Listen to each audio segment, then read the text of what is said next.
Hey guys, Anime Princess here. Today we're going to be going over the Atlas passive tree, specifically some of my suggestions how you should construct it for Spark, and then we're going to be covering my gear changes because I no longer have the two budget unique weapons. We're sort of progressing our gear in a way to open ourselves up to have better defenses for red maps because red maps are much more dangerous than white and yellow maps.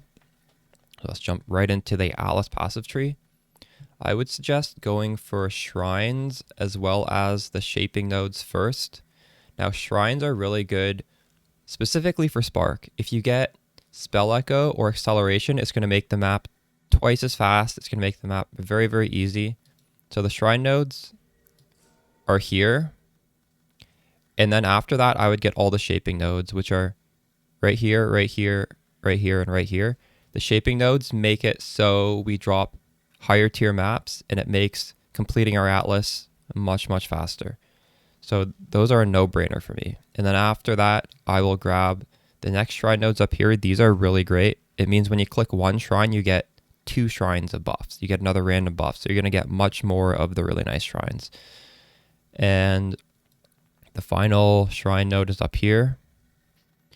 After doing all that, I went for strong boxes because they are very easy and they're very fast. And, you know, we are at our weakest right now, so I didn't personally want to take anything too crazy. So the strong boxes down here, right here, right up here. It's basically the same path as shrines, so there doesn't take very many passives to get. Now, eventually you're going to have to make a decision on the left-hand side versus the right-hand side. The reason I would lean towards the right-hand side is because for our gearing choices, we need to use the Eater of Worlds influence on the gloves to get +1 pierce. As you can see, I already have it. It's an implicit. It just requires the base level of Ichor. And we also need to use the blue Ichor on the helmet to get 10% mana reservation efficiency. And this is what we need in order to, on the regular passive tree, get rid of all of these points in order to get some nice juicy clusters. And again, clusters like further down the line, but still we can't even think about that until we fix our mana reservation efficiency. So that's why I'm leaning towards the right-hand side of the tree. And if you're going to do the right-hand side and you've already got like the base I have, one thing you could do, now this is difficult, so you're going to need to have a stronger character, is Expedition. Now, as you can see, I haven't fully spec'd into it yet because we haven't completed all the red maps, but the nodes up here are very strong. I would go for increased chance to be Danig and Tujin. Over here, this entire wheel is nice. It just gives us more chance to have Expedition, quite a bit more chance. And then I go down here as well. There are two more down here. I wonder if I'll take these. Well, these are options to take. This one's pretty good. This one gives us a lot of chance of getting. Anyways, that's what I'm doing. Some other options would be Blight. Blight is really nice in Toxic Sewers, which is the T16 map that we're probably going to be spamming. The problem with Blight is it's right-hand side of the tree. This isn't really an issue in trade because you can just do Searing Exarch and you can trade for the blue Ichors. So that is a perfectly valid option. Another option would be Abyss is going to be probably a little bit easier than Expedition. Abyss is on the right-hand side. And there's Harbingers. Harbinger is going to be really fast. So if you just want to speed through your maps and just have everything be fast, I would pick Harbingers. But really, Atlas tree is mostly up to preference. So Expedition, I would say, is the most optional on here, but the baseline, if you're a beginner, is really good because it doesn't make the maps unnecessarily difficult and it will help you progress at the same time. Okay, on to the gearing.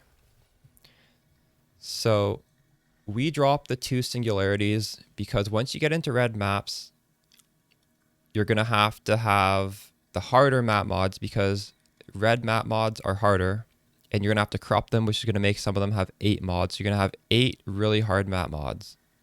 it's going to feel like a crazy difficulty spike. Our like measly 10,000 armor is not going to feel good enough.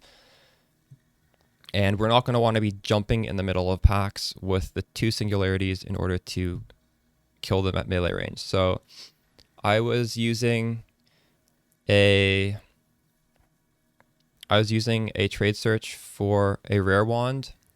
I was using the trade search in my video 1 to 3 Divine Orb gearing. I'm going to remake the trade link and put it in the description here.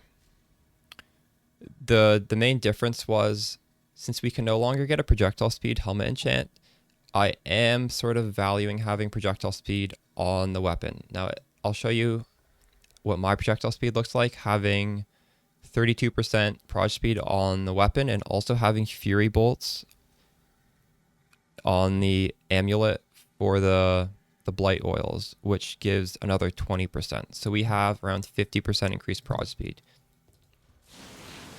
So as you can see, the sparks are going pretty fast right now. So that means stuff is just getting hit and frozen off screen really fast, and it feels quite nice.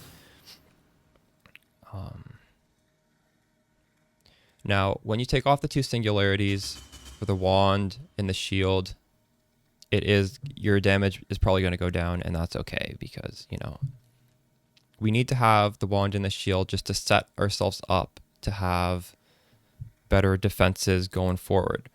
Right now, I'm using Tempest Shield since I have the shield, and that means I had to drop Clarity. I'm not running Clarity. I also don't have the minus mana cost on the amulet or the ring. So my mana cost is still 29, which you guys might be surprised by. I can cast unlimited. I would like to have the minus mana cost on these, but I just don't have them. I haven't even found the craft. The reason my mana is so good is my passive tree changes. Now this is sort of a tech I don't know if I'm going to keep, but we just use 4 points right here to go to Dreamer. And then we also chose 10% reduced mana cost of skills. And these 4 points are going to cut your mana cost by a crazy amount. It's by like 25%.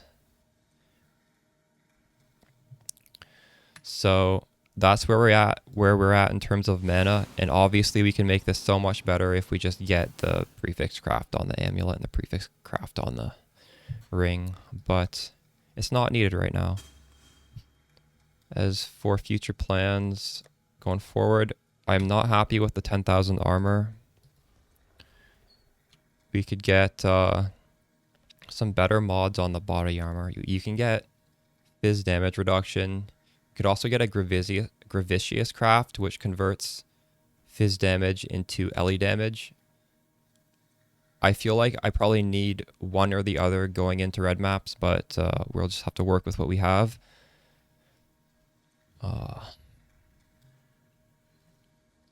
As for my 6th link, you can see I don't have Pierce on here. Well, right now I have 2 Pierce on the gloves because I have the Betrayal projectiles Pierce an additional target on the prefix, and I also have the Eldritch Implicit for Pierce. So I'm actually pretty happy. I don't need Pierce on this.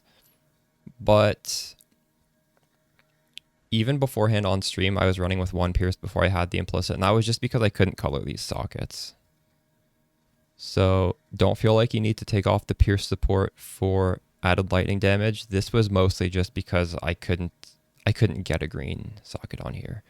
Ran out of chromes. I think that's everything I want to talk about.